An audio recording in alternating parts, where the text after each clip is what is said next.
सबसे पहले तो संजय जी आपको मुबारकबाद इसलिए कि आपने वो जो करेज दिखाया है ना, इसका आपको लिखने के लिए बहुत ही कम लोग हैं हिंदुस्तान में जो जेल गए और लिखित में लिखा के बताया। इस पे कोई अगर आप कोई किताब पढ़ लो ना तो आपको खुद महसूस होगा कि जेल में हो क्या रहा है। हमारे प्रधानमंत्री जी अक्सर बोलते हैं कि we want to get out of the colonial mindset. तो असली कॉलोनियल माइंडसेट तो आपको जेल में दिखेगा। वो कैसे? आप नीचे जमीन पे सोओगे, कोई अधिकारी आएगा तो आप खड़े हो जाओगे, आपको जो देंगे वो खाना मिलेगा, घर से खाना नहीं मिलेगा। और दिल्ली के तिहाड़ में रात को आपके बल्ब जलेंगे, रात वो होती नहीं कभी दिल्ली के तिहाड़ के। संजय जी आर्थर रोड में भी ऐसा ही है। और जिस तरह से आपने और ख़ास तौर पे आपके परिवार ने आपका साथ दिया, मैं आपको आज खुलेआम मुबारकबाद देना चाहता हूँ अपने परिवार को। ये आज के दिन इन्फोर्समेंट डायरेक्टरेट नहीं है, ये इंडोर्समेंट डायरेक्टरेट है। इंडोर्समेंट डायरेक्टरेट के जो सरकार करेगी उसको इंडोर्स करेगी इन्फोर्समेंट डायरेक्टरेट। ये इन्फोर्समेंट डायरेक्टरेट का मतलब क्या इन्फोर्स कर रहे हैं? What are they enforcing? They say they are enforcing the law. Actually, they are in fact violating the law because they have no concern with human rights. अभी इसका जो टाइटल है किताब का वो है अनलाइकली पैराडाइज। तो मैं सोच रहा था कि भाई अनलाइकली पैराडाइज का मतलब क्या है? तो मतलब यह है कि एक इनके साथ जो जेल में थे उनका नाम मिस्टर भोंसले था। तो वो बैरक में जगह क्या आता है कि आर्थर जेल में लगभग जो 1000 लोगों की कैपेसिटी है, लेकिन वहाँ 4000 लोग बैठे हैं। तो कैपेसिटी भी उन्होंने इंक्रीज नहीं की।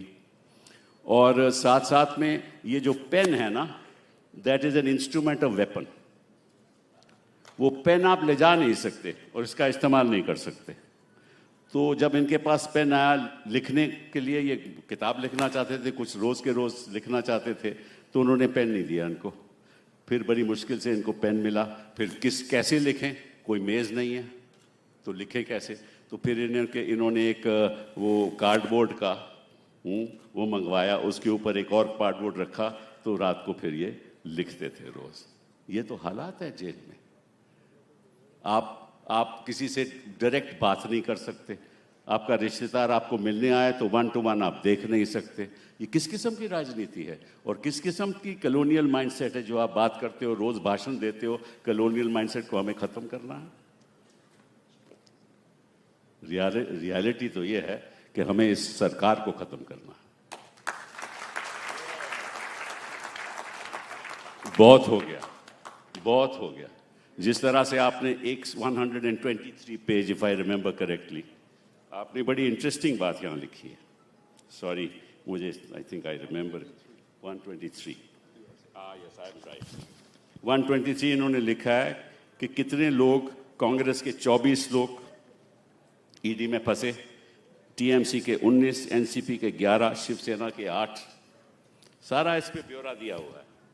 डीएमके के 6, बीजेडी के 6, आरजेडी के 5, बीएसपी के 5, टीडीपी के, आप के 3, आईएनएलडी के, वाईएसआर कांग्रेस के, सीपीएम के, एनसी के, पीडीपी के 2। मतलब कि यहाँ कोई सरकारी तो बंदा है ही नहीं। हिंदुस्तान में सभी जो दोषी हैं वो केवल ऑपोजिशन पार्टी के लोग हैं। कमाल है ना। और ये किस किस्म की राजनीति हुई? तो मैं तो केजरीवाल से कहूँगा कि आप सब लोगों से कहूँगा, और शर्मा जी आप मतलब कि 4 PM पे इसको बढ़ा चढ़ा के बात करना, कहूँगा कि सारी पॉलिटिकल पार्टीज हिंदुस्तान की इकट्ठी हों, एक जॉइंट पिटीशन डालें आर्टिकल 32 के अंदर कि आप कर क्या रहे हो, हिंदुस्तान में हो क्या रहा है।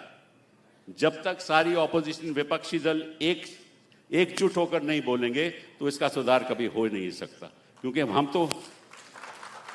हम तो प्रयास कर रहे हैं, हम तो ये प्रयास कर रहे हैं कि आप हमारी सुनवाई करो। वो जो पीएमएल की जजमेंट है खानवीर साहब की, वो रिव्यू में लगी हुई है।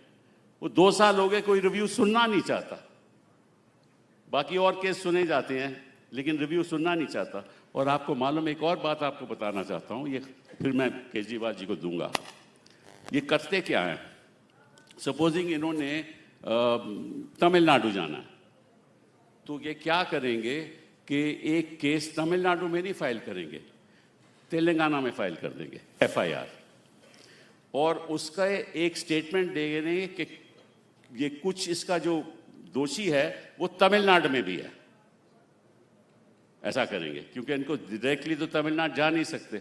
उस दोषी का नाम लेकर तमिलनाडु में जाके उसको अरेस्ट कर लेंगे। फिर उससे क्या करवाएंगे कि ये मंत्री इन्वॉल्व है, फिर उसका उससे बयान ले लेंगे तो मंत्री को अरेस्ट कर लेंगे।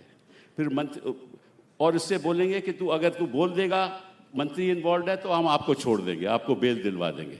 तो the entire process is to get statements from people, make them involve some other people who are in power, and then go and arrest them. And once and then take them to the magistrate under 164.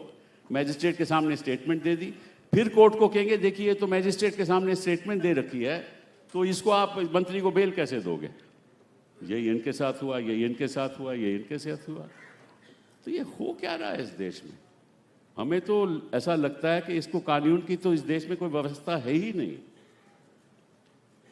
और आखिरी बात आपसे मैं ये कहूँगा कि दिग्विजय जी स्वागत है आपका। आखिरी बात मैं ये कहूँगा कि ये पूरा फेडरल जो हमारा संघीय ढांचा है उसको ख़त्म करने के लिए ये कानून बनाया गया है। हेमंत सोरेन को अरेस्ट किया, इनको अरेस्ट किया, संजय जी को अरेस्ट किया, और वहाँ कोई भी प्रदेश हो, चीफ मिनिस्टर ऑफ केरला उनके खिलाफ भी चल रहा है, और तमिलनाडु में भी चल रहा है, मंत्रियों के खिलाफ चल रहा है।